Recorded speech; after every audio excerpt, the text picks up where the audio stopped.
ਕਿਸਾਨ ਦੋਸਤੋ ਸਤਿ ਸ੍ਰੀ ਅਕਾਲ ਜੀ। ਮੈਂ ਹਾਂ ਸੁਖਵਿੰਦਰ ਸਿੰਘ ਜਲੰਧਰ ਤੋਂ।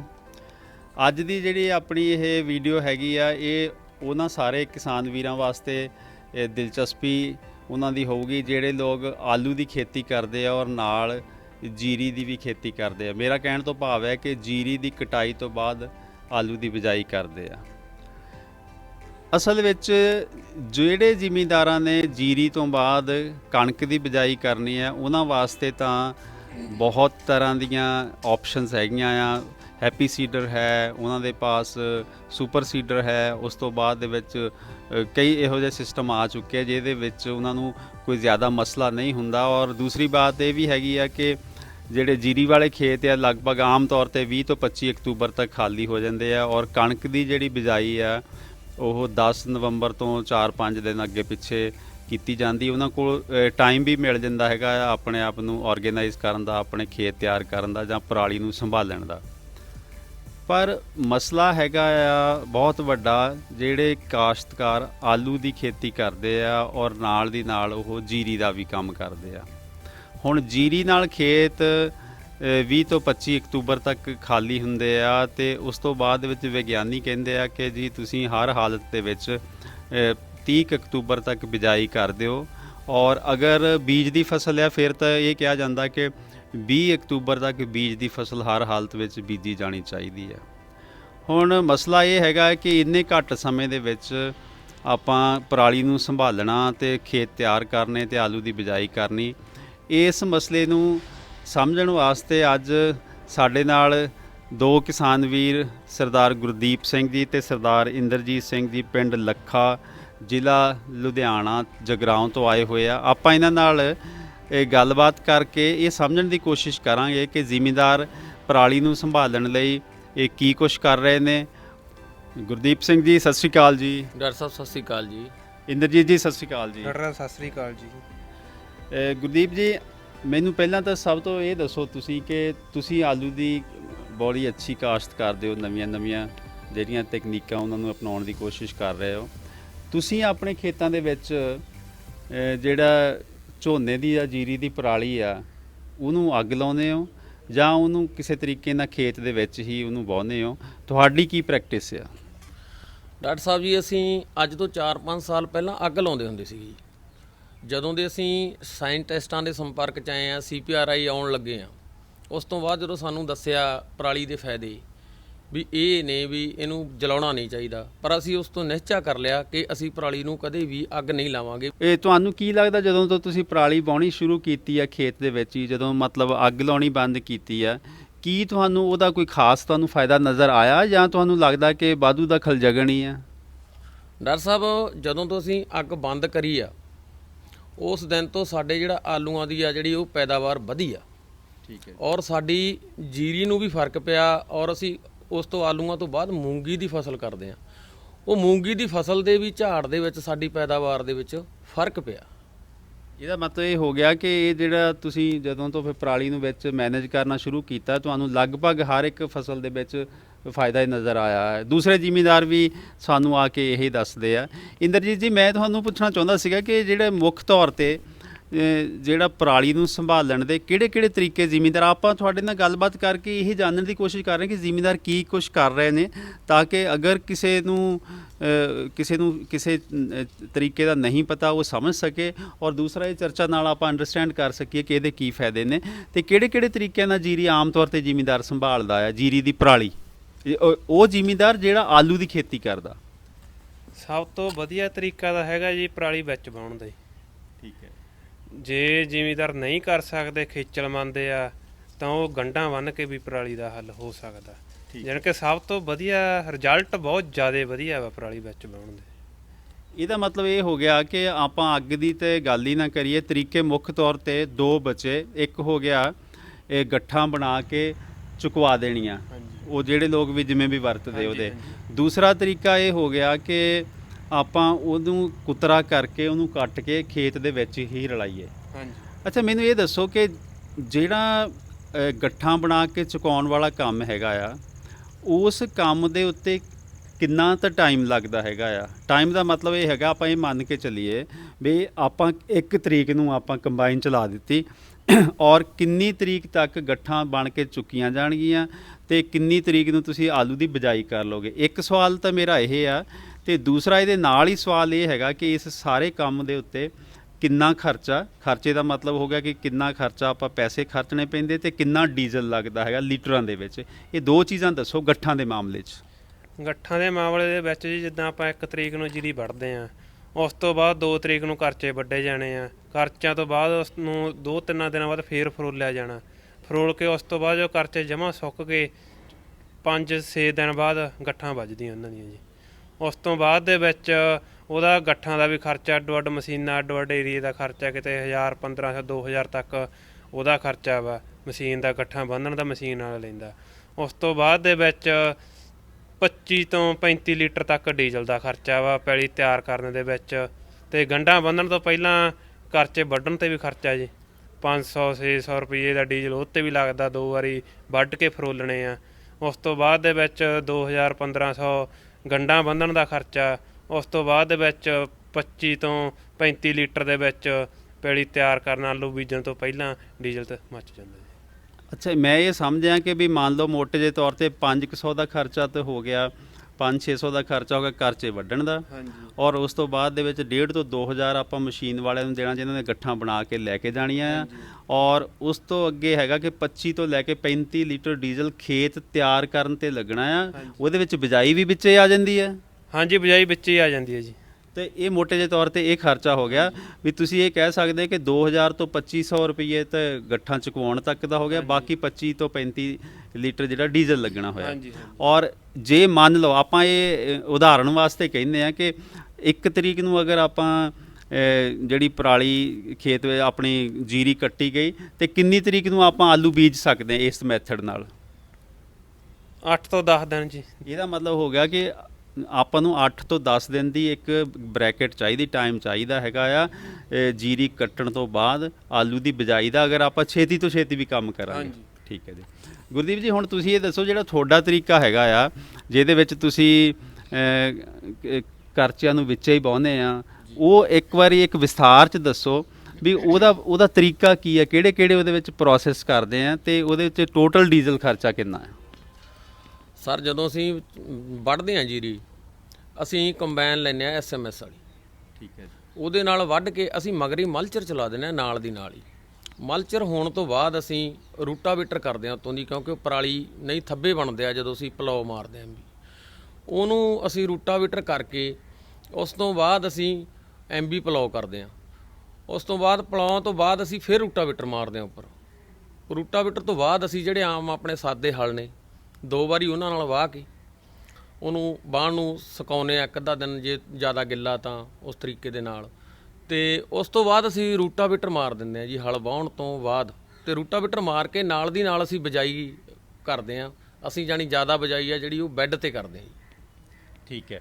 ਇਹਦਾ ਮਤਲਬ ਮੈਂ ਜੋ ਸਮਝਿਆ ਉਹ ਇਹ ਹੈਗਾ ਕਿ ਮੰਨ ਲਓ ਆਪਣਾ ਪਹਿਲੀ ਗੱਲ ਤਾਂ ਇਹ ਹੋ ਗਿਆ ਕਿ ਕੰਬਾਈਨ ਨੇ 1 ਤਰੀਕ ਨੂੰ ਤੁਹਾਡਾ ਮੰਨ ਲਓ ਕੱਟਿਆ, ਉਹ ਜੀਰੀ ਕੱਟੀ, ਔਰ ਤੁਸੀਂ ਕਹਿੰਦੇ ਵੀ ਉਹਦੇ ਨਾਲ ਦੀ ਨਾਲ ਜਲਦੀ ਤੋਂ ਜਲਦੀ ਤੁਸੀਂ ਮਲਚਰ ਚਲਾਤਾ, ਇੱਕ ਮਲਚਰ ਚੱਲਿਆ, ਉਸ ਤੋਂ ਬਾਅਦ ਦੇ ਵਿੱਚ ਤੁਸੀਂ ਰੋਟਾਵੇਟਰ ਚਲਾਇਆ ਜੀ।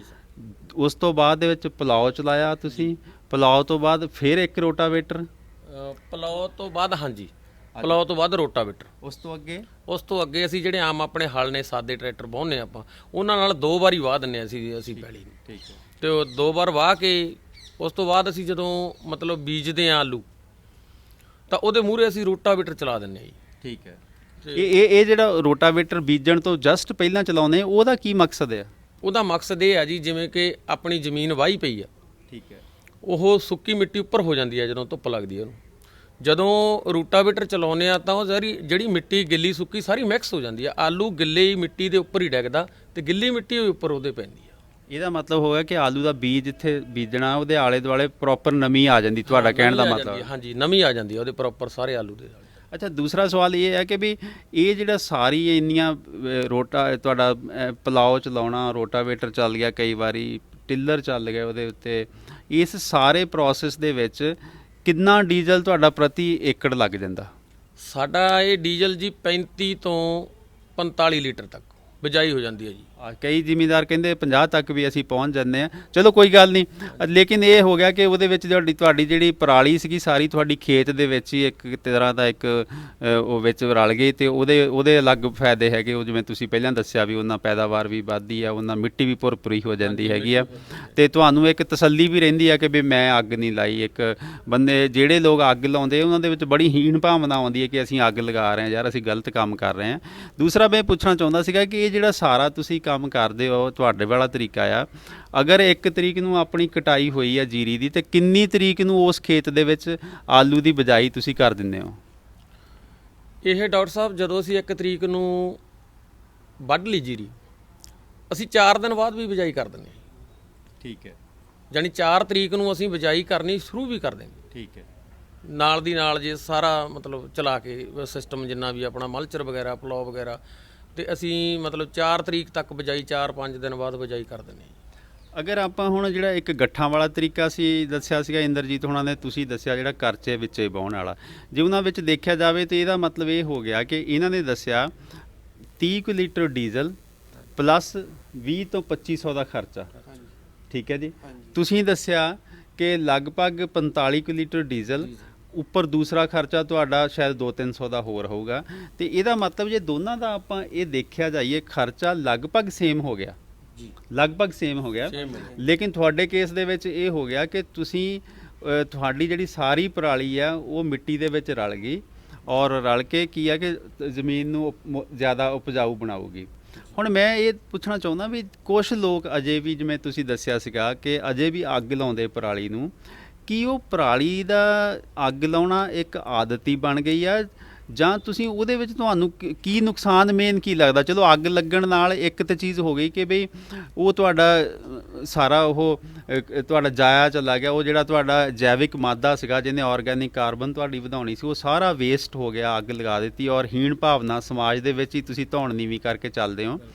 ਲੇਕਿਨ ਹੋਰ ਇਹਦਾ ਕੀ, ਇਹਦਾ ਕੋਈ ਬਜਾਈ ਉਹਦੇ ਉਸ ਕੇਸ ਦੇ ਵਿੱਚ ਅਗਰ 1 ਤਰੀਕ ਨੂੰ ਕੰਬਾਈਨ ਚੱਲਦੀ ਆ, ਜਿਹੜਾ ਬੰਦਾ ਅੱਗ ਲਾਉਂਦਾ ਉਹ ਕਿੰਨੀ ਤਰੀਕ ਨੂੰ ਬਜਾਈ ਕਰ ਲੈਂਦਾ?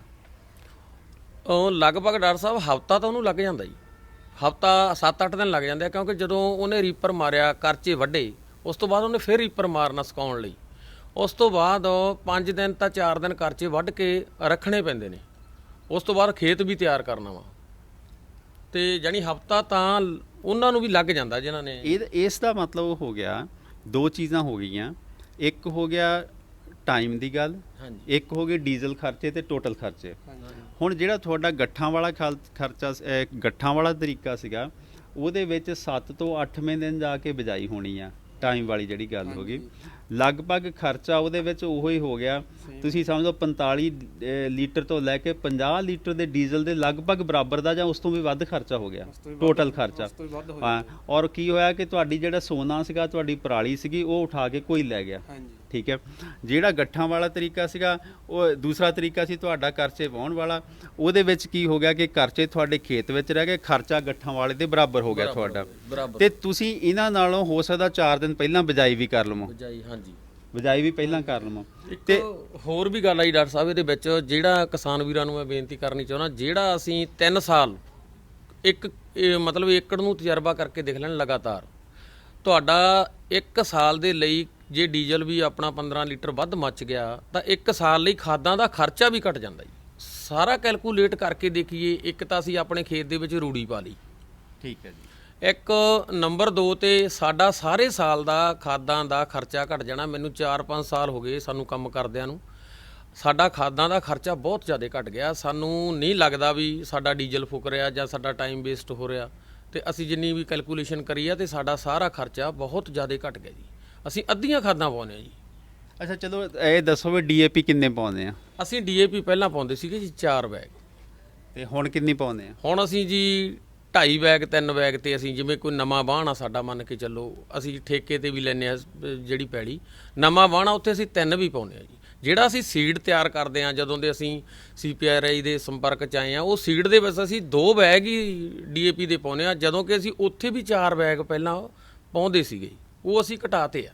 ਚਲੋ ਆਪਾਂ ਫਿਰ ਉੱਥੇ ਪਰਾਲੀ ਦੇ ਪ੍ਰਬੰਧਨ ਤੇ ਆਈਏ, ਆਲੂ ਦੀ ਖੇਤੀ ਦੇ ਵਿੱਚ। ਹੁਣ ਆਪਾਂ ਇਹ ਪਾਇਆ ਹੈਗਾ ਕਿ ਜਿਹੜਾ ਗੱਠਾਂ ਵਾਲਾ ਤਰੀਕਾ ਸੀ ਤੇ ਜਿਹੜਾ ਤੁਹਾਡੇ ਵਾਲਾ ਤਰੀਕਾ ਜਿਹਦੇ ਵਿੱਚ ਕਰਚੇ ਵਿੱਚ ਵਾਹੁਣੇ ਆ, ਉਹਨਾਂ ਦੇ ਉੱਤੇ ਖਰਚਾ ਲਗਭਗ ਸੇਮ ਆ, ਇਹਦੇ ਵਿੱਚ ਤੁਸੀਂ ਕੀ ਹੋ ਗਿਆ ਕਿ ਤੁਸੀਂ 4-5 ਦਿਨ ਪਹਿਲਾਂ ਉਹਨਾਂ ਨਾਲੋਂ ਬਿਜਾਈ ਕਰ ਸਕਦੇ ਹੋ ਕੁਝ ਹਾਲਾਤਾਂ ਦੇ ਵਿੱਚ, ਔਰ ਪਲੱਸ ਕੀ ਹੋ ਗਿਆ ਕਿ ਜਿਹੜੀ ਪਰਾਲੀ ਸੀਗੀ ਉਹ ਤੁਹਾਡੇ ਖੇਤਾਂ ਦੇ ਵਿੱਚ ਹੀ ਰਹੂਗੀ, ਔਰ ਇਹਨਾਂ ਦੇ ਕੇਸ ਦੇ ਵਿੱਚ ਪਰਾਲੀ ਮੰਨ ਲਓ ਉਹਨਾਂ ਨੇ ਲੈ ਜਾਣੀ ਹੈਗੀ, ਚੱਕ ਕੇ ਲੈ ਜਾਣੀ।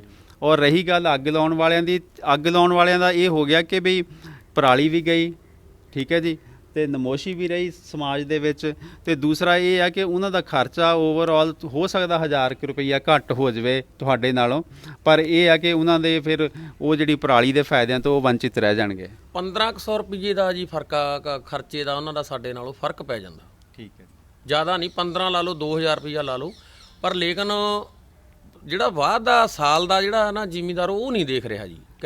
ਅੱਛਾ ਇੱਕ ਗੱਲ ਹੋਰ ਦੱਸੋ ਕਿ ਬਹੁਤ ਸਾਰੇ ਜ਼ਿਮੀਂਦਾਰ ਕਹਿੰਦੇ ਕਿ ਜੇ ਤੁਸੀਂ ਕਰਚੇ ਵਿੱਚ ਬਾਉਣੇ ਆ ਤੁਹਾਨੂੰ ਟਰੈਕਟਰ ਵੱਡੇ ਚਾਹੀਦੇ 70-75 ਹਾਰਸ ਪਾਵਰ ਦੇ, ਤੁਹਾਡਾ ਕੀ ਤਜਰਬਾ ਹੈ? ਡਾਕਟਰ ਸਾਹਿਬ, ਜਿਹੜੇ ਬੰਦੇ ਕੋਲੇ ਮਤਲਬ 60 ਪਾਵਰ ਦਾ ਟਰੈਕਟਰ ਹੈ ਉਹ ਉਹਨੂੰ ਖੇਤਾਂ ਦੇ ਵਿੱਚ ਪਰਾਲੀ ਨੂੰ ਰਲਾ ਸਕਦਾ। ਲਗਭਗ ਸਾਡੇ ਕਿਸਾਨ ਵੀਰਾਂ ਕੋਲੇ ਸਾਰਿਆਂ ਕੋਲੇ 60 ਪਾਵਰ ਦੇ ਟਰੈਕਟਰ ਹੈਗੇ ਆ। 60 ਪਾਵਰ ਦਾ ਟਰੈਕਟਰ ਜਿਹੜਾ ਸਿੰਪਲ ਆ, 4 ਵੀਲ ਵੀ ਨਹੀਂ, ਉਹ ਵੀ ਅਸੀਂ ਉਹਦੇ ਨਾਲ ਹੀ ਪਰਾਲੀ ਰਲਾਉਂਦੇ ਆ, ਉਹਦੇ ਨਾਲ ਹੀ ਕੰਮ ਕਰਦੇ। ਅੱਛਾ, ਤੁਹਾਡਾ ਕਹਿਣ ਦਾ ਮਤਲਬ ਹੈ 4x4 ਟਰੈਕਟਰ ਹੋਣਾ ਜ਼ਰੂਰੀ ਨਹੀਂਗਾ? ਹਾਂਜੀ, ਕੋਈ ਜ਼ਰੂਰੀ ਨਹੀਂ ਹੈ ਜੀ। ਕੋਈ ਇਹ ਨਹੀਂ ਹੈ ਵੀ ਜੇ ਦੂਸਰੇ ਕਿਸੇ ਕੋਲੇ ਖੇਤੀ ਦਾ ਜ਼ਿਆਦਾ ਜੁਗਾੜ ਆ ਤਾਂ ਉਹਦੇ ਕੋਲੇ ਹੈਗੇ ਆ ਤੇ ਉਸ ਹਿਸਾਬ ਦੇ ਸਾਧਨ ਆ, ਜਿਹੜੇ ਅਸੀਂ ਆਮ ਸਿੰਪਲ ਜ਼ਿਮੀਂਦਾਰ ਆ ਸਾਡਾ ਉਹਦੇ ਨਾਲ ਕੰਮ ਚੱਲਦਾ, ਕੋਈ ਐਡੀ ਗੱਲ ਨਹੀਂ ਹੈ। ਮਿਹਰਬਾਨੀ ਗੁਰਦੀਪ ਜੀ, ਮਿਹਰਬਾਨੀ ਇੰਦਰਜੀਤ ਸਿੰਘ ਜੀ। ਕਿਸਾਨ ਦੋਸਤੋ, ਹੁਣੇ ਆਪਾਂ 2 ਕਿਸਾਨ ਵੀਰਾਂ ਦੇ ਆਪਣੇ ਤਜਰਬੇ ਤੇ ਆਪਣੇ ਵਿਚਾਰ ਸੁਣੇ, ਸਰਦਾਰ ਗੁਰਦੀਪ ਸਿੰਘ ਜੀ ਤੇ ਸਰਦਾਰ ਇੰਦਰਜੀਤ ਸਿੰਘ ਜੀ ਪਿੰਡ ਲੱਖਾ ਲੁਧਿਆਣਾ ਤੋਂ। ਉਹਨਾਂ ਦੀ ਗੱਲਬਾਤ ਸੁਣ ਕੇ ਇਹ ਲੱਗਿਆ ਹੈਗਾ ਆ ਕਿ ਜਿਹੜਾ ਮੈਂ ਸਮਝ ਸਕਿਆ ਹੈ ਕਿ ਇਹਨਾਂ ਕਿਸਾਨਾਂ ਦੀ ਜਿਹੜੀ ਜਾਣਕਾਰੀ ਦੇ ਮੁਤਾਬਿਕ ਸਭ ਤੋਂ ਵਧੀਆ ਤਰੀਕਾ ਤੇ ਮੈਨੂੰ ਲੱਗਿਆ ਕਿ ਵੀ ਆਪਾਂ ਨੂੰ ਆਪਣੇ ਜਿਹੜੇ ਕਰਚੇ ਹੈਗੇ ਆ, ਆਪਣੀ ਜਿਹੜੀ ਪਰਾਲੀ ਆ, ਉਹਨੂੰ ਜੋ ਵੀ ਤਰੀਕਾ ਹੋਵੇ ਅਪਣਾ ਕੇ ਖੇਤ ਵਿੱਚ ਉਹਨੂੰ ਇਨਕੋਰਪੋਰੇਟ ਕਰਨਾ ਚਾਹੀਦਾ ਹੈ। ਔਰ ਉਹਦੇ ਜਿਹੜੇ ਫਾਇਦੇ ਹੈਗੇ ਆ ਉਹ ਇਹ ਹੋ ਗਿਆ ਕਿ ਚੰਗੀ ਪੈਦਾਵਾਰ ਔਰ ਮਿੱਟੀ ਭੁਰਭੁਰੀ ਹੋ ਜਾਂਦੀ ਹੈ, ਅਤੇ ਸਭ ਤੋਂ ਵੱਡੀ ਗੱਲ ਹੈ ਕਿ ਤੁਹਾਨੂੰ ਉਹ ਗਿਲਾਨੀ ਨਹੀਂ ਹੁੰਦੀ ਕਿ ਮੈਂ ਅੱਗ ਲਾਈ ਹੋਈ ਹੈਗੀ ਆ। ਔਰ ਦੂਸਰਾ, ਜਿਵੇਂ ਉਹਨਾਂ ਨੇ ਦੱਸਿਆ ਕਿ ਜਿਹੜੀ ਖਾਦਾਂ ਦੇ ਵਿੱਚ ਜਿਹੜੀ ਬਚਤ ਹੋ ਜਾਂਦੀ ਤੇ ਫਸਲ ਦੀ ਜਿਹੜੀ ਪੈਦਾਵਾਰ ਥੋੜ੍ਹੀ ਵੱਧ ਜਾਂਦੀ ਆ, ਉਹ ਹੋਰ ਵੀ ਚਾਰ ਚੰਨ ਲਾ ਦਿੰਦੀ ਤੁਹਾਡੀ ਇਸ ਜਿਹੜੀ ਤਰੀਕੇ ਨੂੰ। ਅਗਰ ਫਿਰ ਇਹ ਜੇ ਨਹੀਂ ਕੋਈ ਬੰਦਾ ਕਰ ਸਕਦਾ, ਕੋਈ ਪ੍ਰੋਬਲਮ ਹੈ, ਤਾਂ ਫਿਰ ਦੂਸਰਾ ਮੈਨੂੰ ਤਰੀਕਾ ਵਧੀਆ ਲੱਗਿਆ ਕਿ ਗੱਠਾਂ ਬਣਵਾ ਕੇ ਆਪਾਂ ਚੁਕਵਾ ਦਈਏ। ਲੇਕਿਨ ਇਹਨਾਂ ਦੋਹਾਂ ਦੇ ਵਿੱਚ ਦੇਖਿਆ ਜਾਵੇ ਤਾਂ ਖਰਚਾ ਲਗਭਗ ਸੇਮ ਲੱਗਿਆ, ਖਰਚੇ ਵਿੱਚ ਮੈਨੂੰ ਕੋਈ ਜ਼ਿਆਦਾ ਅੰਤਰ ਨਹੀਂ ਲੱਗਦਾ।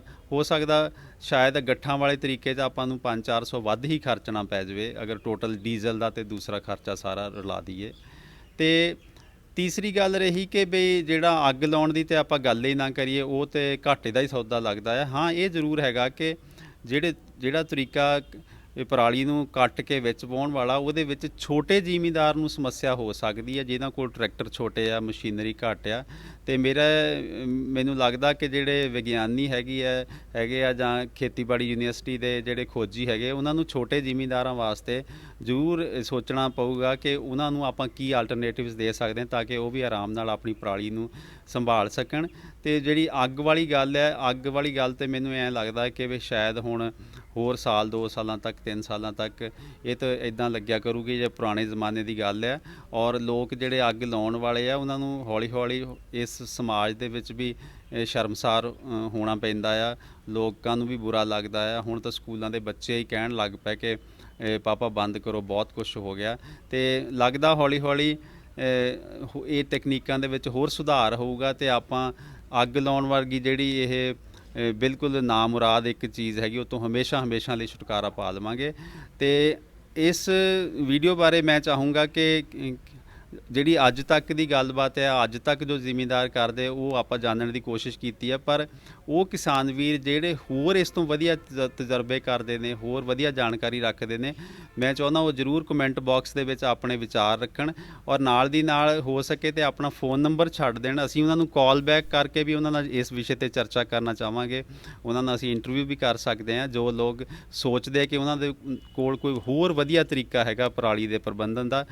ਔਰ ਆਪ ਸਭ ਦਾ ਬਹੁਤ ਬਹੁਤ ਮਿਹਰਬਾਨੀ ਇਸ ਵੀਡੀਓ ਨੂੰ ਦੇਖਣ ਵਾਸਤੇ। ਔਰ ਅਗਰ ਤੁਹਾਨੂੰ ਲੱਗੇ ਕਿ ਇਹਦੇ ਵਿੱਚ ਕੋਈ ਅੱਛੀ ਜਾਣਕਾਰੀ ਹੈ ਤਾਂ ਦੂਸਰੇ ਜ਼ਿਮੀਂਦਾਰਾਂ ਨਾਲ ਵੀ ਇਹਨੂੰ ਜ਼ਰੂਰ ਸ਼ੇਅਰ ਕਰਿਓ। ਔਰ ਅਗਰ ਤੁਹਾਨੂੰ ਠੀਕ ਲੱਗਦਾ ਹੈ ਤਾਂ ਇਸ ਚੈਨਲ ਨੂੰ ਵੀ ਸਬਸਕ੍ਰਾਈਬ ਕਰ ਲਓ ਤਾਂ ਕਿ ਅਗਲੀਆਂ ਵੀਡੀਓਜ਼ ਤੁਹਾਡੇ ਤੱਕ ਜਲਦੀ ਤੋਂ ਜਲਦੀ ਪਹੁੰਚਦੀਆਂ ਰਹਿਣ। ਮਿਹਰਬਾਨੀ ਜੀ।